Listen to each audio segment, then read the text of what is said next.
Hi, everyone. Welcome to Believe in Sabres, presented by FanDuel. Adam Bonini of WGRZ TV and Sports Talk Live Buffalo. Sal Mayorano, the Rochester Democrat and Chronicle. And while the NFL draft was going on, a Buffalo team, boy, absolutely dominant in Boston. We had question last time we had Matt Fairburn from The Athletic on this show.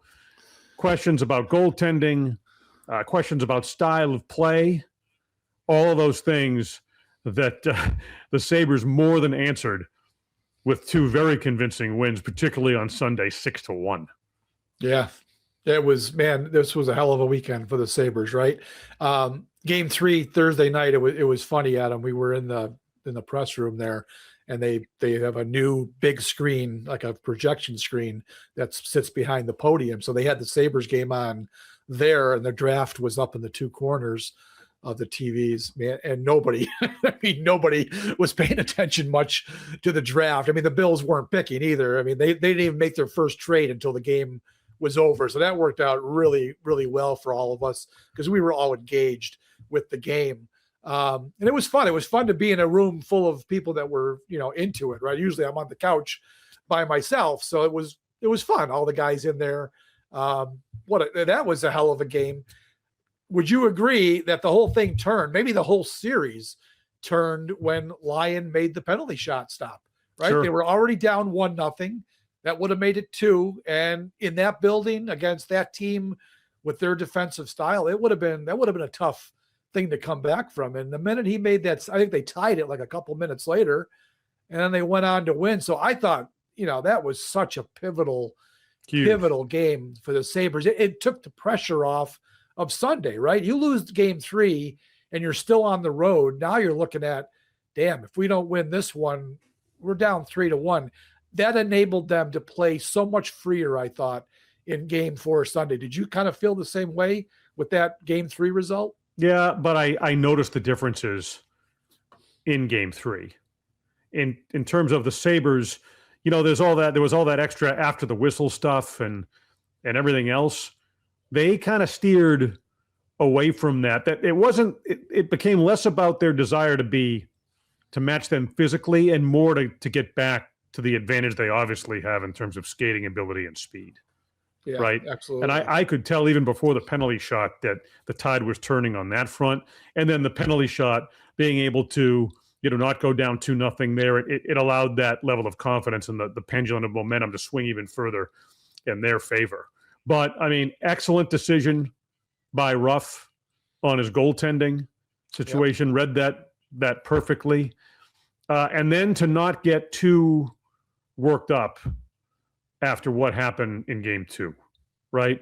He did leadership. It's straight from the top. He did his best with his own experience, both as a player back in the day and as a long-term head coach. Keep everyone settled down, knowing full well that you really have the edge strategically from a speed standpoint. And the way they were able to, not just offensively, but from a defensive standpoint, the back check, all of those things, certainly in game 3 and absolutely in game 4 in that first period, where you saw them turning the puck over. I mean, they were all over the Bruins. That was great. Like a pack of wolves, forcing two of the first 3 goals were the direct result of turnovers, right? And so that's where the edge took place. Once I think the Sabres realized that, and the players could settle into that coming off of what happened in game 2, sort of I feel like the light bulb is too strong a term because they had it figured out during the course of the regular season, but they figured out how to get back to the team they were during the course of the regular season that put together that tremendous run to really get back to their DNA and to be able to execute on it. That's the biggest thing I saw. There was one of the big conversations going into the series was playoff experience, right? And I just, sometimes I just kind of laugh at that stuff. To me, there's obviously more pressure, and I think the game ratchets up in the postseason. The tension, all that stuff, the compete level picks up. But bottom line, Adam, it's still hockey. They're playing the same game that they've always played. Yeah, there's more attention, but it's the same damn game. And I just think sometimes experience gets way overblown in these situations, except when you're talking about coaching. I think coaching playoff experience does matter, and Lindy Yep. Ruff proved that. Marco Sturm is a first-year NHL head coach, right? Lindy Ruff has been doing this for decades, and he had just the right response to what happened in Game 2. The way he, the way he strategically, just a couple things. It wasn't like an overhaul of the roster and the line combinations and all that. There was just a couple tweaks that needed to be made, and that all came to fruition in Game 3. My favorite part of Game 3, Adam, was once they got the lead on the Tuck goal, they just locked that game down. That's where you talk about, playoff experience, where you got to have it. No, you just play the game. And these guys, who most of them were playing just their third postseason game of their careers, nothing changed. And I love the way they locked that game down until Oslin made the incredible play on the empty net goal to get that one. So that was my favorite part of Game 3. And they just rode that momentum. You could, like you said, that first period, that might have been the best. I mean, I can't think back the entire history of Sabres hockey, and we all suffer from recency bias. But can you really think of a better period they've ever played in the postseason, to be on the road in Boston of all places and flat out embarrass that team? That was just glorious to watch. So I'm looking at some numbers here, and I know this is something we're going to talk about more in depth tonight on Sports Talk Live, but we should certainly mention this here. Contributions from defensemen, right? Yeah. And Rasmus Dahlin has exactly 1 point in this series. He had an assist in Game 2. Bo Byram has 5 points. Power, I think, has 4, right? I'm pulling. So my point is, and Paul Hamilton, a former guest of ours, is big on this. Look at what they're doing without offensive contribution from Rasmus Dahlin. Yep. That's huge. Dahlin, he really hasn't really played that well. I mean, he's been okay on defense. He does what he does on defense, but yeah, he's supposed to be the guy who kickstarts the offense from the back line, and he really hasn't been able to get going in this series. Bo Byram has picked it up, though. Byram's been great. I think he might be the best player on the ice for the Sabres right now with everything, his offensive contributions, but he's been really good in his own end. He's getting the puck out without much trouble. They've played really, really well down there.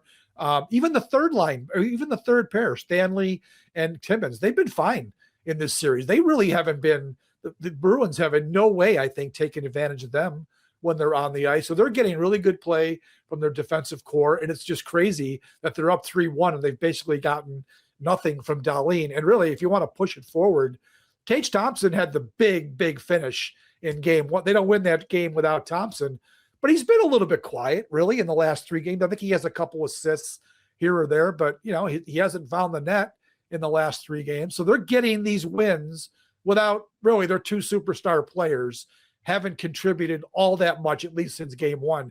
That's very nice to see. My favorite line on this team right now, Adam, and it's probably your favorite line too, that Benson Doan line. Yep. Those guys are just killing it, man.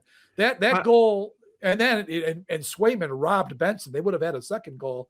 That line on that second goal, just forcing that turnover. Doan goes to the net, gets the tip. That was just a great play. Incredible.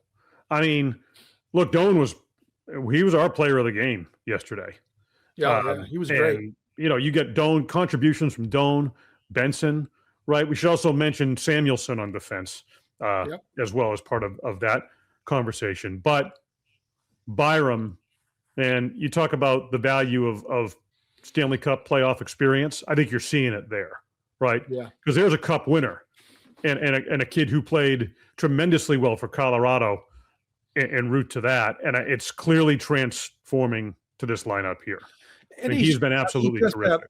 He's that all-around player. I mean, he's similar to Dahlin. He can take care of both ends of the ice, and he's just got that speed. What I love about him, he's played very well on defense, but the breakouts, right? He's just so good. Not only is he breaking the puck out with his speed, but he passes the puck well.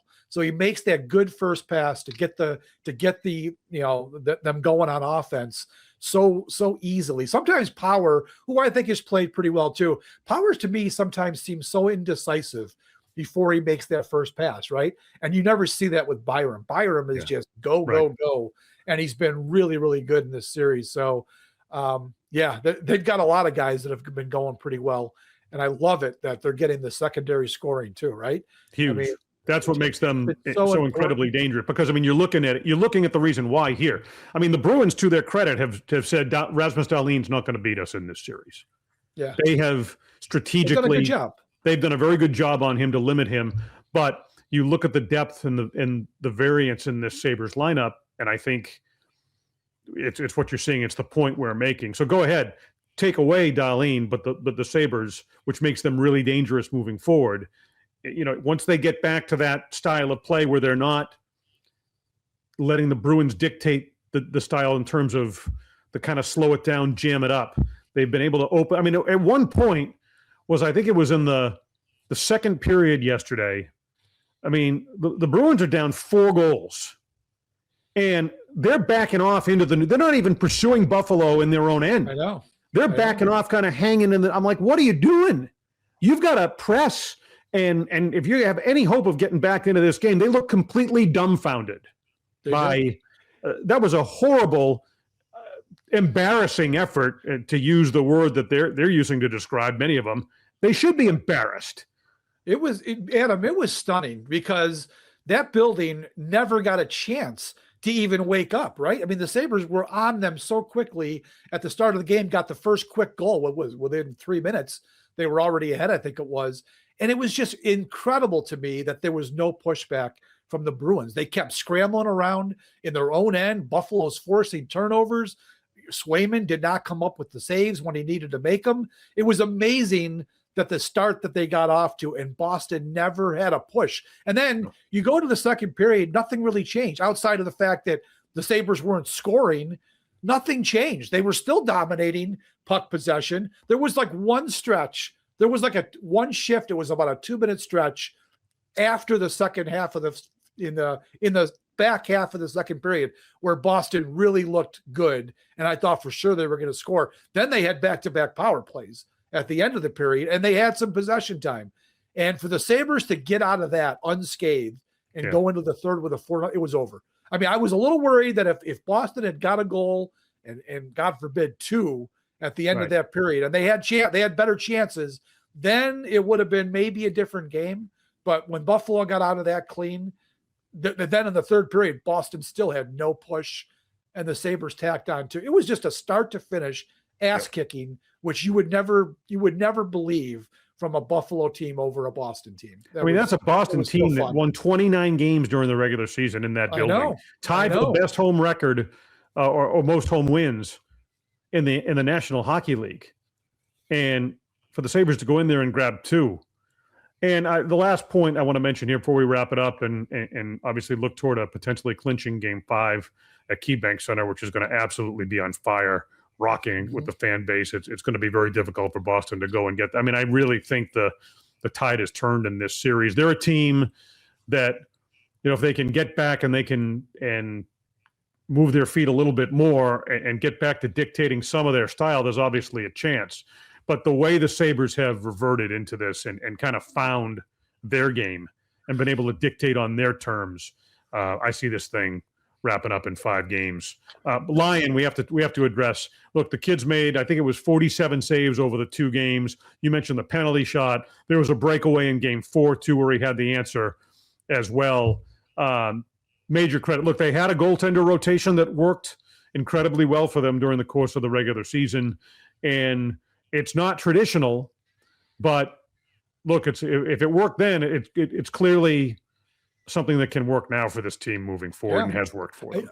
I think you stick with what he's done. I mean, in the regular season, it was a true rotation. Like he literally was going, every other game they were playing. And now he starts with Luukkonen, and Luukkonen played well in the first game. Nobody can argue that he didn't play well in the first game. Game 2 obviously was not a good night. So you make the switch to Lyon. And right now, Adam, there's no reason to come off of Lyon. You stick with the hot hand.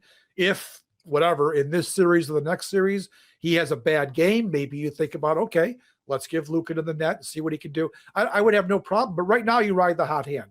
And that absolutely has been Alex Lyon. Now, he wasn't tested all that much on Sunday in game 4, but he got a good game in game 3. That was a solid performance. Keep going with him. Luukkonen is, I don't think Luukkonen's got any problem with sitting right now. He did this all year. They alternated pretty much all season. Just stick with it. Now, I will say the one thing that worries me a little bit, and I always have worries, as you know, never over until it's over. No, it isn't. It isn't. Oldest cliche in hockey. The fourth one in a series is the hardest one to get, and it probably will be. The fact that they completely kicked their ass might not be a great thing, because you saw the reaction post-game from you saw Swayman leaving the ice when he got pulled, just barking at his teammates for sucking the way they did. McAvoy in the locker room, Sturm's comments. You know damn well that Boston is going to come out, not only because their back is against the wall, but they want to make atonement for that ridiculously terrible performance. So that gives me a little bit of pause on what is a Tuesday night game 5. They're going to push in this game, and the Sabres are going to have to be ready for it. And I think we can agree that sometimes there's more pressure when you're playing at home. Right? There is. You're trying to, your fan base is going crazy. You want to make them happy. I think it's a little tougher sometimes to play at home, especially in a clinching situation. So part of me wishes it was a 2-1 victory where, Boston played okay and just lost. I'm a little concerned about how they're going to respond. Now, it could go the other way, Adam. It could very easily be they're just done, right? They're just done. Buffalo's better, but as well as I do, game 5 is going to be a totally different situation for Boston. Boston's played its best hockey in this series in Buffalo. In Buffalo, for sure. Right? Yeah, I mean, that was the case. And you look at their response after what happened with a comeback win in game 1 for Buffalo, how well they played in game 2. Exactly. So they have the capability, but they have to find a way to gain possession of the puck and pressure Buffalo, slow them down through the neutral zone. I mean, they completely got away from that at home, especially in game 4. So strategically, it's very interesting. I agree that there will be a response from Boston. Yeah, absolutely. But let's just do this before we wrap it up. FanDuel, presenting sponsor for Believe in Sabres, Believe in Bills, and others on the Believe Network, other programs as well. Stanley Cup odds. The last we touched on this, Sal, Buffalo is 9th. We had Mike Harrington, Sabres beat writer from the Buffalo News, on the program at that point. Well, that has changed a little bit, and it's more in line with what we thought it might be at the start of the postseason. Colorado Avalanche, still your favorite at plus 230, followed by Carolina, Tampa Bay, and there's Buffalo 4th at plus 1,200. That makes a little bit more sense to me right now, particularly after they just went and took 2 in Boston. Oh, yeah. Ottawa's out. For some reason, Ottawa was put ahead of them, I think, when we did that original list. They got swept out. I mean, that was a ridiculous thing. That Tampa Bay Montreal series is quite a series, Adam. It is. And if you're a Sabres fan, obviously you hope you wrap it up on Tuesday, and then you hope to hell Tampa Bay and Montreal go right to the bitter end, because that has been a wild, crazy, competitive series. And I'm a little bit, I don't know, who do you think? I mean, let's jump ahead here, assume Buffalo can take care of matters. Who do they want to face? I don't know. I'm not sure who they want to face. I'm not sure. Tampa Bay obviously has gazillions of playoff experience and great players, but that atmosphere in Montreal, boy, that's tough. I don't know who you want to play there. Yeah, I mean, the Sabres had some success against Tampa Bay late in the year. That's a toss-up for me.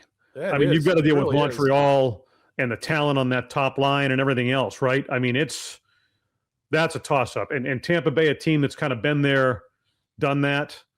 That's a coin flip for me. I can't give you. I mean, it's going to be. I mean, Buffalo will be able to compete with either of those teams. Obviously, I mean that series. That's a 6 or 7 gamer. I feel like that series would go the distance against either of those two teams.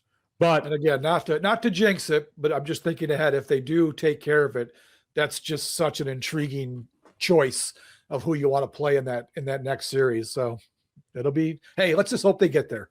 Let's hope they get there. They take care of business Tuesday, get some rest. Norris is battling. It's a concussion. So you'll see where that goes. You'd like to get him back, get some rest. Take care of business Tuesday and get this thing over with. Because you know what? You know how it goes too. You lose Tuesday. Now you go back to their building. You never know. And then if it gets to game 7, anything can happen. So they're right when they say the fourth one is the toughest. It is going to be hard to lock it up. Let's hope that the Sabres can give us a stress-free, like they did Sunday, a stress-free Tuesday, and take care of business here. You know what? I don't think it's going to – listen, it could be stress-free by the end of that game. I'd like to see them – you're going to get a push from Boston early. There's no question. Yep. I don't see them blowing the doors off them early like they did in game 4. But as the game goes on, I do think they have a chance to distance themselves. It's all speculation at this point. I just feel what happened in Boston is a clear indication of the difference between the two teams. And I do think you should be able to read into that heading into game 5, which is why I would pick Buffalo. All right, for Sal Mayorana, I am Adam Benini. Thanks for being with us here on Believe in Sabres. Going to continue with this through the course of the week. Looking to line up some very entertaining guests and some high-impact guests as we continue through the course of the week. Don't want to reveal I don't have confirmations yet. I have loose confirmation, Sal, that they'd be happy to join us. It's just a question of nailing it down, and you know how that can be difficult sometimes. So, but we appreciate you joining us here on Believe in Sabres. Relatively new program, but well worth it given the success of this team in the postseason. Look to the Sabres looking to close out the Boston Bruins Game 5 Tuesday night at KeyBank Center. For Sal Mayorana, the Rochester Democrat and Chronicle, I'm Adam Benini. WGRZ TV Sports Talk Live Buffalo Monday night, 7 o'clock on Channel 2. Thanks for being with us here on Believe in Sabres, presented by FanDuel.